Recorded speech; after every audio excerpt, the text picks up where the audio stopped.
Hi, I'm Lizabeth. And I'm Cindy. And we're here with another feeding frenzy for the Master Key System. We're on part 3, number 15. 15. We were talking about the devil yesterday. Guess what? What?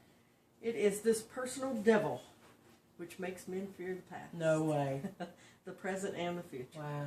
Fear themselves, their friends, and their enemies. Fear everything and everybody. When fear is effectually and completely destroyed, your light will shine, clouds will disperse, and you will have found the source of power, energy, and life. So, do you remember what you said yesterday about the devil? I do. What And you did know, you say? that was one of those just ahas. Uh-huh. You know? I said that, you know, for all of those times when I was young, you know, I was really trying to figure out, okay, who is God and who is the devil? Mm-hmm. You know, because it would be painted so often that these were almost like people that when I was young, that's who I was looking for. Mm-hmm. You know, someone who looked like God or someone who looked like the devil. So I'd put different faces in those, you know, places, trying to figure out. Yeah, okay, yeah, you see artist renditions of what they look like, but then I would find out, okay, yeah, that person is good, and I think, but does that look like God to me, you know? Mm-hmm. And then somebody else would point out, yeah, that person is really evil, and I'm thinking, but does that really capture the full devil for me? Do you know what I'm saying? So it wasn't finding a full picture. And so I really got to thinking about, okay, who is? What is the devil? And when I started thinking about it, when I became more open to information other than the fear that I was being taught, I began to open up to really looking at what are these two people for me? What is good and what is evil? What is God and what is the devil? And I figured out that the devil for me was fear. And I could literally, in every essence or every instance, when I wanted to blame it on a devil, I could literally replace the word fear for that. Wow. So it started a new clarity for me, you know, thinking I can see fear in people. I can see good in people. So then it began to be good and fear. Right. Do you know what I'm saying? Right. So that's what I was getting at. That makes yesterday. sense because the opposite of fear is love. You know, and perfect love casts out fear. And so God is love, and fear would be the devil. Because the devil, to me, was just the opposite of God. Anything that wasn't godly was the devil. Yeah. Do you still put people or faces on God and the devil? Not anymore. Now I look for the attributes that I place with God.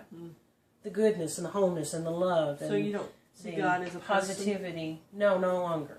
No longer. I used to. I used to see God as just floating figure in the sky, almost a Poseidon or Zeus or something, that kind of figure that I was taught to fear. You didn't get on the bad side. Right. And I was never good enough to ask for anything, but I'm supposed to ask for everything.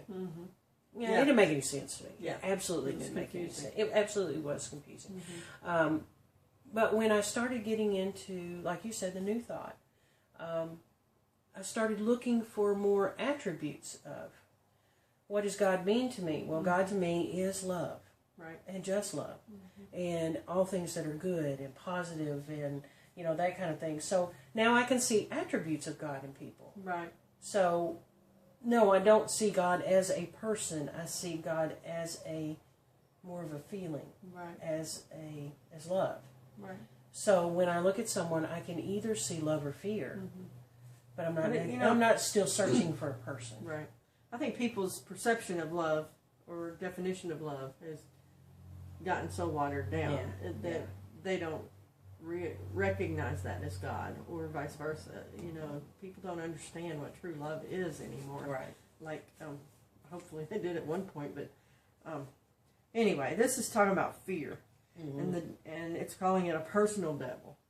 Now, see, I can see fear being a personal devil. Right, and he says, which makes this personal devil makes men fear the past, the present, and the future. And also fear themselves, their friends, their enemies, fear everything and everybody. When fear is effectually and completely destroyed, your light will shine.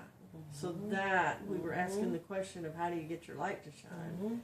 And that's by eliminating fear, which is easier than it sounds. I mean, sounds easier than it is to really eliminate fear. Yeah. We've been taught to be so afraid of so many things. Well, and I think that's why I grew up so confused. I was being taught fear at a level that it became an emperor like subject, you know?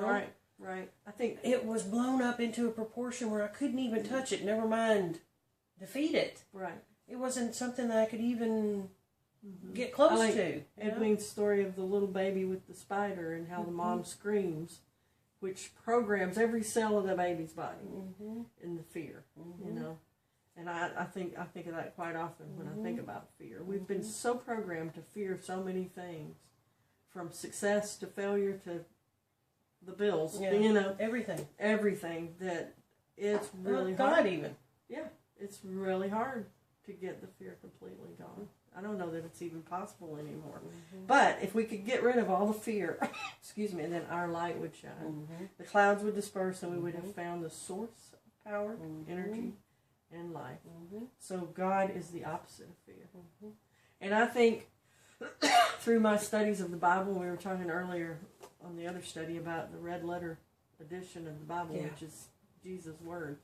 And I think, if I'm not mistaken, if you go through and you look at what Jesus said, what he said the most was fear not. Fear not. Fear not.